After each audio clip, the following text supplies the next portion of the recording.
Rivals by Jilly Cooper. Why did I read it? Hello and welcome to Spinster's Library. I'm Claudia and I was under the impression that this book was a steamy romance. Oh, how wrong I was. This is neither romantic nor particularly steamy. Sure, people are at it a lot, but the mere presence of fornication does not make a book sexy. Before we get into the filth, first a warning. I've just used the words people are at it and fornication on the slight off chance that you've clicked on this video in the presence of children, pets, or adults with particular sensibilities around the subject. Your blushes will not be spared from this point onward, so be warned. Rivals, published in 1988, was just adapted into an 8-episode TV drama by Disney+, starring not just the aforementioned David Tennant, but a whole ensemble cast of notable names, including Katherine Parkinson and Aidan Turner. This show has been widely advertised and has so far received overwhelmingly positive reviews. If you haven't read the book yet, you better get onto it because it is about 70,000 pages long. Rivals is set in the world of local television where Lord Baddingham's TV company Corinium is fighting to retain the IBA franchise, which means the right to broadcast commercial television in their respective geographical area of the UK. The franchise holders have to reapply every few years to retain this position and prove their worth to a committee called the Independent Broadcast Authority, where they're up against contenders who are also applying for this permission to make local television. This plot setup is as convoluted as it is unimportant, so don't worry if none of that made sense. All you need to know is that there is a rich, arrogant man by the name of Tony Baddingham fighting for his place as the CEO of a television company. Unfortunately for him, there's a bunch of other rich, arrogant men who'd quite like to dethrone him, as well as a bunch of sexually insecure women who get in their way. Tony Baddingham is not the hero of this story. He is a walking, talking inferiority complex whose wife deserves better. At the beginning of the book, Tony meets an ambitious American TV producer by the name of Cameron Cook. Cameron is young, hot, intelligent, and much like Tony, very insecure. She is also not the hero of this book. Tony offers Cameron a job at his TV company and also sleeps with her because that's just how people interact socially in this book. And so she comes with him to rural England to make TV programs for Corinium. Their first move is to hire acclaimed Irish talk show host Declan O'Hara, who promptly moves to the area with his wife and children. Are you following? Because we're not done yet with just the main characters of this book. The O'Hara's neighbour is the Tory Minister for Sports, also former show-jumping star and villain of the previous book in this series, Rupert Campbell-Black. Oh yeah, did I mention that Rivals is the second book in the series? Not that it matters a lot because there's not a strong connection to the previous one from what I've understood, but probably still good to know. Anyway, Rupert is a terrible rake who at the beginning of the book is having an affair with the wife of his political rival. Also, every single woman he ever meets wants to sleep with him, and a good majority of them get to. I'm already exhausted trying to give you even a basic summary of who this book is about, never mind what it is about. To keep it short, there's about 20 characters of varying degrees of awfulness, and they either hate each other or have sex with each other, and sometimes both. Here, I've drawn a chart. This chart does contain spoilers, but if you haven't read the book and you can remember this by the time you read it, more power to you. These are not even all of the characters in the novel, just the ones with the most active social life. So, you have about 24 characters, all cheating on their wives and husbands, and then being outraged when they find out that their own wives and husbands are cheating on them in return. Add to this the cutthroat environment of a television production company, the old money glamour of the English countryside, and the 1980s setting, and what you get is a book that's surprisingly fun, despite how awful it is. And don't get me wrong, it is awful. The writing is enjoyable enough, in particular the dialogue, but the book could have done with some serious editing. There are so many scenes that really don't need to be there, and the so-called plot only starts about 10 chapters into the book. Then there's the sheer amount of characters, all of whom feel like protagonists in their own right. There isn't one main character. The narration jumps from one to the other, often in the same scene, on the same page. And it's really confusing to try and keep up with it all. There'll be a house party, and there's a lot of house parties in this novel. And the chapter begins with what Freddie is doing in the living room before jumping to what Cameron is doing upstairs, and then briefly going over what unimportant side character number 7 is doing in the garden, who's probably someone called Charles or Jane, or equally forgettable person who still gets their own moment and their own point of view in a particular scene. It's all quite confusing, and it is a bit reminiscent of some classics of the 19th and early 20th century, which also like to employ that omniscient narrator style.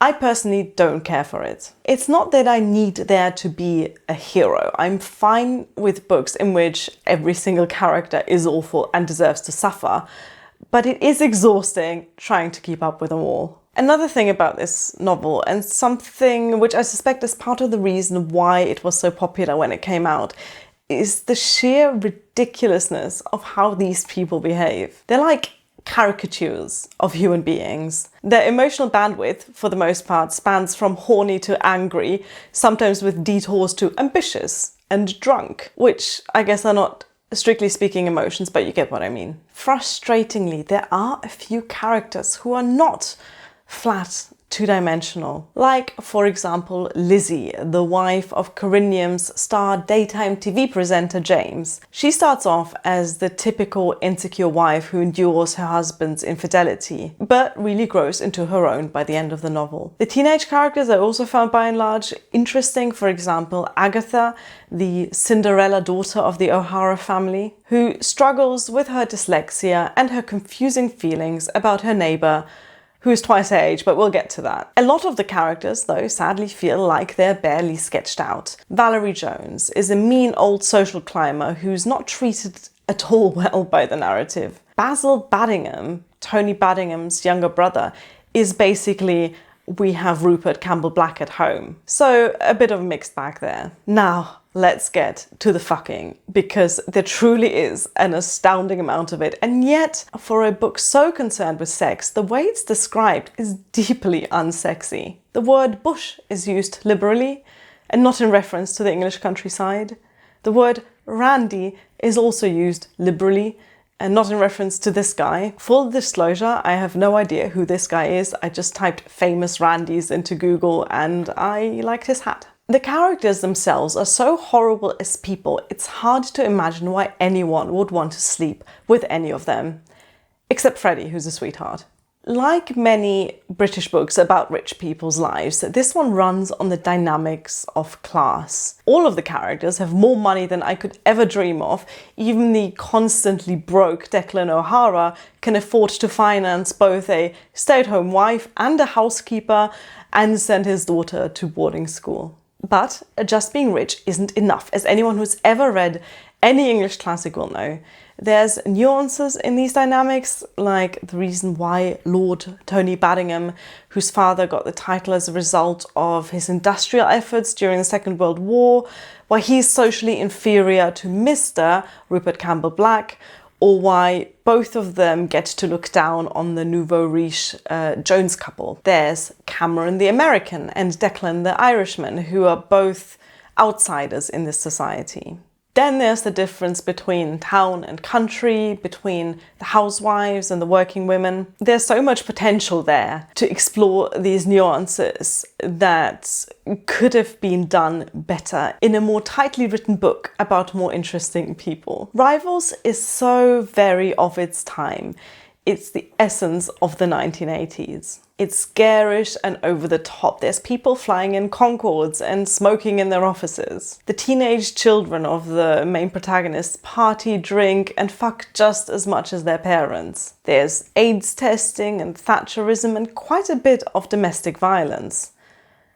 This is an extremely silly book, which is a weird thing to say just after I mention AIDS and domestic violence and Thatcher. But that's the weird thing about Rivals. About 80% of it is soap opera worthy, over the top, scheming and cheating and drinking and partying. And just when you've convinced yourself that it's all a bit of a laugh, there's a grown man thinking that the 18-year-old he's been perving over for the entire book actually was a lot hotter when she looked 15. Or just when you thought to yourself, well, it's #not all men, there's yet another casual incident of domestic violence that's treated by the narrative as just an unfortunate side effect of dating a really passionate masculine man. When I say this book does not stand the test of time, I don't just mean the sexism and racism and homophobia. That's just what you expect, right? But I also mean more foundationally the truly outdated ideals of how people should behave that underlies the entire narrative. Take, for example, Rupert Campbell Black, the most obvious object of desire in the book. Genuinely every woman who meets him wants to get it on with him, despite his very well known and very well earned reputation as an absolute asshole. The bar is truly on the floor. All of the men the author wants us to find hot are just not. Campbell Black mostly goes for married women, for example, except when he randomly finds himself falling for Declan's 18-year-old daughter. He finds himself drawn to her childlike innocence, and the book expects us to find that romantic. Declan is supposed to be this sensitive intellectual. He defines himself by his steadfast morals, and he is, get that, he's borderline progressive in his politics. Except he also beats his wife. Speaking of, Tony Banningham, the richest, most high-strung of the lot, the big company boss who lives off power and is as violent as he is scheming, he's the closest this story gets to having a villain. But sometimes you wonder why he is the villain when all of his villainous behaviors, like the aforementioned domestic violence, lying, the cheating, the arrogance, they're all exhibited by so many of the other characters as well. The other characters who we are expected to root for in this rivalry. I'm not saying that a book has to have morals. As Oscar Wilde famously wrote in the preface of his novel, The Picture of Dorian Gray, there is no such thing as a moral or immoral book. Books are well written or badly written, that is all. Rivals is not well written. And a part of that is that the reader naturally wants some justice for the victims of the asshole behaviors exhibited mostly by the men, but also plenty of the women in this book. In the end, it's just not that fun to see Maud, an unsympathetic character who we are not meant to like, be afraid that her husband Declan, a sympathetic character who we are meant to like, is going to give her a black eye just before a party. It's not the existence of morally grey characters that bothers me. Morally grey characters are good actually, and we want to see those in stories. But there's something so blasé about the way these topics are treated in the book that I found a bit off-putting. People say this is a book of its time, and holy shit, it really is. But I've read Victorian novels that have aged better than this. Does this mean you are not allowed to enjoy Rivals in the year of our Lord 2024? Does a rhetorical question really need an answer? If you want to read it, read it. You have been warned.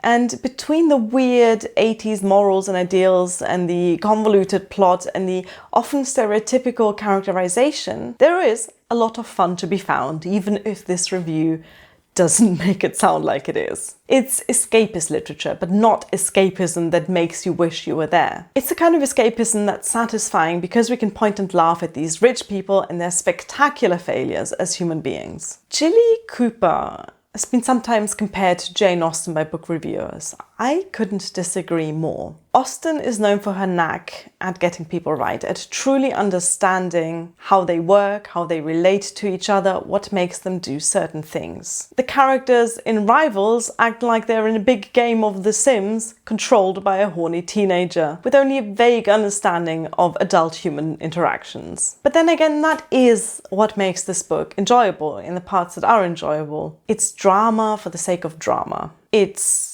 a show of glamour and pettiness and greed and gratuitous sex just for the fun of it. It's a soap opera, and at that it functions perfectly well. Still could have done with a more severe edit, but if you have a few weeks to spare, why not give it a read? I have a suspicion that much of your perception of this book changes based on whether you read it at the time it came out or not. I obviously didn't. In 1988, when Rivals came out, I was -3 years old and therefore much too young for this sort of filth.